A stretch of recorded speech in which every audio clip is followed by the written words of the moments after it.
खुलुमबाय रायजो राजा नोंथांमोन आंनि मुङा धोरोम खुंगुर सरगियारि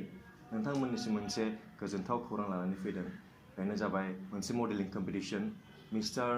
and miss Bodoland Mrs Bodoland आरो लोगोसे लिटिल प्रिन्स आरो प्रिन्सेस 2019 बे बादायलायनायाव जायफोर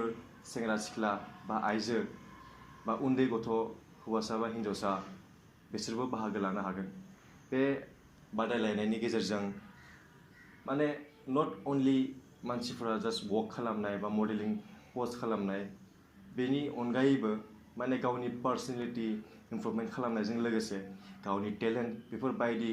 आयदानि बागै बे बादायलायनायनि गेजेरजों मोनथिनो हागोन आरो एक्सपिरियेन्स लानो हागोन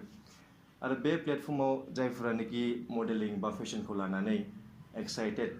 गोसो गुदुं जानानै थायो बे प्लेटफर्मनि गेजेरजों गावनि रोंगौथिखौ मानसिफोरनि गेजेराव दिन्थिनो हागोन आरो